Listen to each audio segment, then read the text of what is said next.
दिल्ली में E20 fuel को लेकर सियासी घमासान तेज है। आज आम आदमी पार्टी के राष्ट्रीय संयोजक अरविंद केजरीवाल ने प्रधानमंत्री आवास तक कूच करने का आह्वान किया था, लेकिन प्रशासन ने उन्हें रास्ते में ही रोक लिया।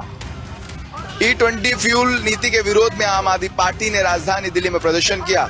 अरविंद केजरीवाल के नेतृत्व में पार्टी नेताओं और कार्यकर्ताओं ने प्रधानमंत्री आवास तक मार्च निकालने की कोशिश की। इस दौरान मनीष सिसोदिया, संजय सिंह समेत कई वरिष्ठ नेता भी मौजूद रहे। हालांकि दिल्ली पुलिस ने फिरोज शाह रोड पर बैरिकेडिंग कर मार्च को आगे बढ़ने से रोक दिया। इसके बाद प्रदर्शनकारी वही धरने पर बैठ गए और केंद्र सरकार के खिलाफ नारेबाजी की। आम आदमी पार्टी का आरोप है कि E20 फ्यूल नीति पर आम लोगों पर अतिरिक्त आर्थिक बोझ डालेगी, जबकि सरकार का कहना है कि यह पहल प्रदूषण कम करने और ऊर्जा सुरक्षा बढ़ाने की दिशा में महत्वपूर्ण है।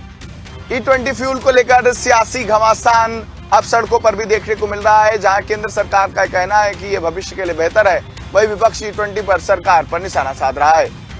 संसद परिसर में विपक्षी सांसदों की ओर से एक बार फिर से जोरदार प्रदर्शन देखने को मिला है। विपक्षी सांसदों ने केंद्रीय गृह मंत्री अमित शाह को लेकर के उन पर निशाना साधते हुए पोस्टर लहराए हैं और अनोखे तरीके से विरोध प्रदर्शन जताया है। संसद के मानसून सत्र के दौरान विपक्षी दलों के सांसदों ने संसद परिसर में प्रदर्शन किया। इस दौरान सांसदों ने अमित शाह कहाँ गायब हैं लिखे पोस्टर हाथों में लेकर गृह मंत्री पर सवाल उठाए। प्रदर्शन के दौरान विपक्ष ने एक दान पेटी भी रखी, जिसमें चंदा डालकर सरकार के खिलाफ अपना विरोध जताया। विपक्ष का आरोप है कि अहम मुद्दों पर सरकार बात नहीं कर रही है, जबकि सत्ता पक्ष ने विपक्ष के इस प्रदर्शन को महज राजनीतिक नौटंकी बताया। प्रदर्शन के दौरान संसद परिसर में कई देर तक नारेबाजी भी हुई। दानपेटी और पोस्टर्स और तमाम तरीके से ये विरोध प्रदर्शन विपक्ष का जारी रहा। मानसून सत्र में अंदर और बाहर ये जो विरोध प्रदर्शन है वो लगातार चलता रहा। राम मंदिर चढ़ावा चोरी के मुद्दे को लेकर जिस तरीके से विपक्ष ने विधानसभा की कार्यवाही को रोकने का काम किया, उसके बाद मुख्यमंत्री योगी आदित्यनाथ ने कांग्रेस और समाजवादी पार्टी के ऊपर जमकर निशाना साधा। मुख्यमंत्री योगी आदित्यनाथ ने स्थगन के बाद विधानसभा की कार्यवाही के स्थगन के बाद मीडिया के सामने अपनी बात रखते हुए साफ तौर पर बताया कि समाजवादी पार्टी और कांग्रेस लगातार राम मंदिर चढ़ावा चोरी को लेकर राजनीति कर रही है और पूरी तरीके से लोगों को गलत जानकारी देने का काम कर रही है।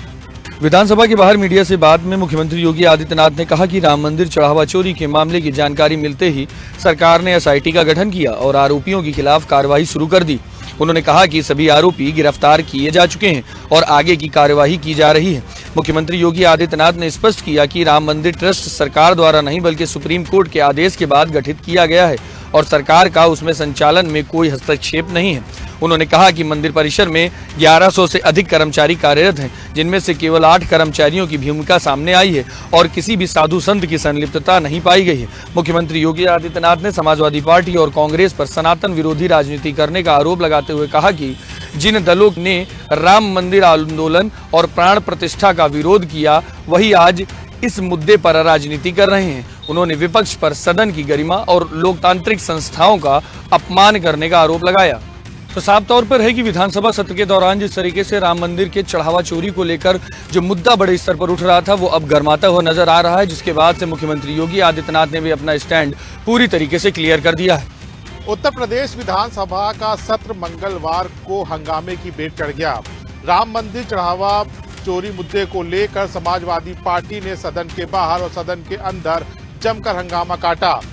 सदन में चर्चा की मांग को लेकर समाजवादी पार्टी ने सदन के अंदर जोरदार हंगामा काटा। इस दौरान मुख्यमंत्री योगी आदित्यनाथ भी जब सदन में बोल रहे थे, तो उस दौरान भी समाजवादी पार्टी के विधायकों ने मुख्यमंत्री को बोलने नहीं दिया और जमकर नारेबाजी की, जिसके बाद से विधानसभा अध्यक्ष सतीश महाना नाराज हो गए और उन्होंने समाजवादी पार्टी के विधायक सचिन यादव को पूरे सत्र के लिए निष्कासित कर दिया।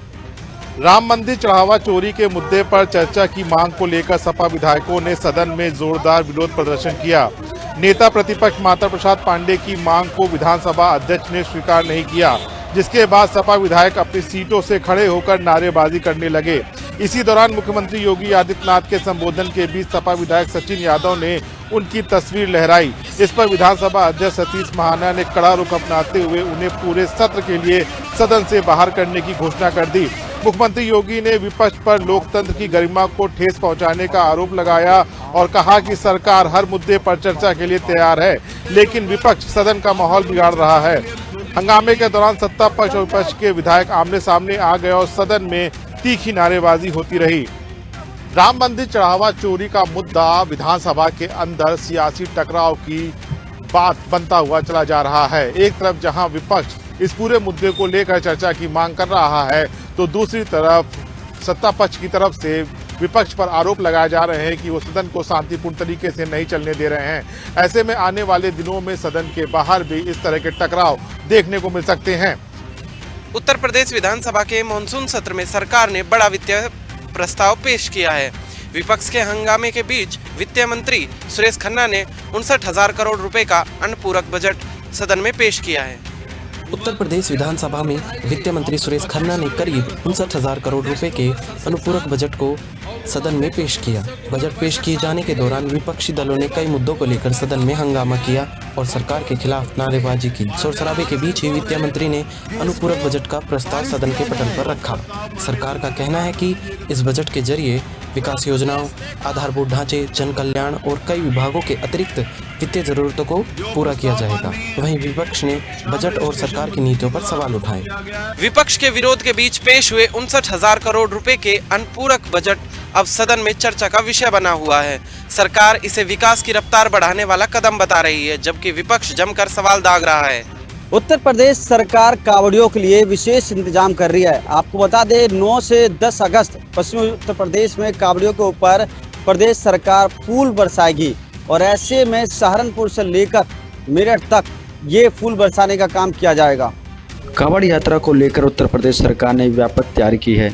इसी कड़ी में 9 और 10 अगस्त को पश्चिमी उत्तर प्रदेश के 7 जिलों में हेलीकॉप्टर से कांवड़ियों पर पुष्प वर्षा की जाएगी। बागपत, सहारनपुर, मुजफ्फरनगर और मेरठ समेत पश्चिमी यूपी के 7 जिलों में यह आयोजन होगा। इसका उद्देश्य शिव भक्त कांवड़ियों का सम्मान करना और यात्रा को श्रद्धा और उत्साह के साथ संपन्न कराना। प्रशासन ने सुरक्षा, यातायात व्यवस्था और साफ सफाई के व्यापक इंतजाम किए हैं ताकि यात्रा के दौरान श्रद्धालुओं को किसी तरह की कोई परेशानी का सामना न करना पड़े।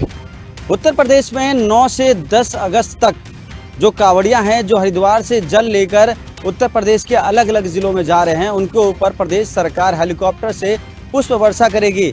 आपको बता दें उत्तर प्रदेश के जो 7 जिले हैं उनको चिन्हित किया गया है।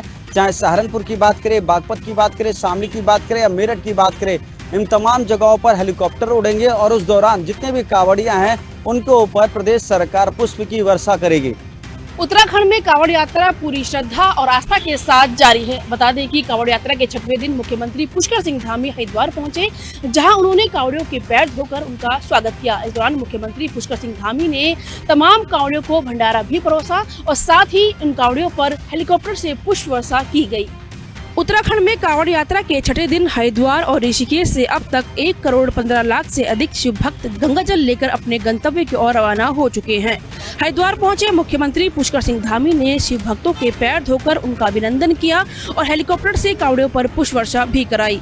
इसके बाद उन्होंने भंडारे में श्रद्धालुओं को भोजन भी परोसा। अपने संबोधन में मुख्यमंत्री ने कहा कि सच्ची शिव भक्ति मनुष्य को मोक्ष का मार्ग दिखाती है। उन्होंने प्रधानमंत्री नरेंद्र मोदी के नेतृत्व में देश में हो रही आध्यात्मिक और सांस्कृतिक पुनर्जागरण का उल्लेख करते हुए काशी विश्वनाथ कॉरिडोर, महाकाल लोक और श्री राम जन्मभूमि जैसे विकास कार्यों का जिक्र किया। मुख्यमंत्री ने कांवड़ यात्रा की व्यवस्थाओं में जुटे पुलिस, स्वास्थ्य, सफाई कर्मी, नगर निगम और अन्य विभागों के कर्मचारियों को सम्मानित करते हुए उनके योगदान की सराहना की। उन्होंने कहा कि लाखों श्रद्धालुओं की सुरक्षित और व्यवस्थित यात्रा इन सभी की महत्वपूर्ण भूमिका है। साथ ही उन्होंने केदारनाथ, बद्रीनाथ, आदि कैलाश, हरिद्वार, ऋषिकेश गंगा कॉरिडोर और शारदा कॉरिडोर जैसी परियोजनाओं को उत्तराखंड में धार्मिक पर्यटन और विकास की दिशा में अहम कदम बताया। श्रद्धा, सेवा और आस्था के संगम के बीच उत्तराखंड सरकार कांवड़ यात्रा को सुरक्षित और व्यवस्थित बनाने की लगातार प्रयास कर रही है। इसी कड़ी में मुख्यमंत्री पुष्कर सिंह धामी हरिद्वार पहुंचे, जहां उन्होंने कांवड़ियों को लेकर तमाम बातें कही। इसी के साथ बीते दिनों आईजी गढ़वाल ने भी प्रेस कॉन्फ्रेंस करके कांवड़ियों को लेकर क्या व्यवस्थाएं की गई है, कितनी फोर्स डिप्लॉय की गई है और साथ ही क्या कुछ व्यवस्थाएं जो है उनकी सुरक्षा को लेकर किए गए हैं, इसके बारे में विस्तृत चर्चा की। उत्तर प्रदेश के संभल में कांवड़ यात्रा को लेकर एक बार फिर मामला चर्चा में है। बुर्का पहनकर कांवड़ लाने की घोषणा करने वाली तमन्ना मलिक को एसडीएम की ओर से नोटिस जारी किया गया है। संभल में एसडीएम कोर्ट ने तमन्ना मलिक और उनके पति अमन त्यागी को नोटिस जारी करते हुए जवाब तलब किया है। कोर्ट ने आशंका जताई है कि बुर्का पहनकर कांवड़ यात्रा में शामिल होने से क्षेत्र में शांति व्यवस्था प्रभावित हो सकती है। इसी आधार पर दोनों को 6 महीने के लिए 20-20 हजार रुपए के मुचलके पर पाबंद किया गया। प्रशासन ने उनसे इस संबंध में अपना पक्ष रखने को भी कहा है। वहीं तमन्ना मलिक का कहना है कि वह तय कार्यक्रम के अनुसार कल हरिद्वार जाकर कांवड़ लेकर आएगी। इस पूरे मामले को लेकर प्रशासन सतर्क है और कानून व्यवस्था बनाए रखने के लिए आवश्यक तैयारियां की जा रही हैं। संभल में कांवड़ यात्रा से जुड़ा यह मामला प्रशासनिक और कानूनी स्तर पर पहुंच गया है। अब सभी की नजरें तमन्ना मलिक के जवाब और प्रशासन के आगे की कार्रवाई पर टिकी हुई है। उत्तर प्रदेश में अपराधियों के खिलाफ पुलिस का एक्शन लगातार तेज होता दिखाई दे रहा है। बीते 24 घंटे में प्रदेश के 7 जिलों में पुलिस और बदमाशों के बीच मुठभेड़ हुई। चंदौली, बुलंदशहर, गाजियाबाद, ललितपुर, हापुड़, कौशाम्बी में कई वांछित और इनामी बदमाश गिरफ्तार किए। पुलिस की जवाबी फायरिंग में कई बदमाश घायल हुए। वहीं आरोपियों के पास से हथियार और लूटा गया सामान के साथ अन्य सामान बरामद किए। उत्तर प्रदेश में बीते 24 घंटे के दौरान पुलिस ने 7 जिलों में अपराधियों के खिलाफ बड़ी कार्रवाई की। चंदौली में 25,000 रुपए का इनामी बदमाश अलीम हसन उर्फ शेरू अंसारी मुठभेड़ के बाद गिरफ्तार हुआ, जबकि उसका साथी कम्बिंग के दौरान पकड़ा गया। बुलंदशहर में चैन स्नैचिंग के आरोपी आदिल को पुलिस ने जवाबी फायरिंग में घायल कर दबोच लिया और दूसरे आरोपी इमरान को भी गिरफ्तार कर लिया। वाराणसी में चर्चित चांदी लूट कांड के 2 आरोपी पुलिस मुठभेड़ में घायल होकर गिरफ्तार हुए। कार्रवाई के दौरान एसओजी प्रभारी भी गोली लगने से घायल हो गए। कौशाम्बी में छिनैती और लूट के आरोपी प्रदीप को पैर में गोली लगने के बाद गिरफ्तार किया गया, जबकि उसका साथी फरार है। गाजियाबाद के लोनी बॉर्डर क्षेत्र में कथित गौकशी के मामले में आरोपी अयूब पुलिस मुठभेड़ में घायल होकर गिरफ्तार हुआ। हापुड़ में 85 लाख रुपए की लूट के मामले में 1 लाख रुपए का इनामी बदमाश इफ्तिकार पुलिस की जवाबी कार्रवाई में घायल हुआ। वहीं ललितपुर में घनश्याम हत्याकांड के 3 मुख्य आरोपियों को पुलिस ने मुठभेड़ के बाद गिरफ्तार कर लिया।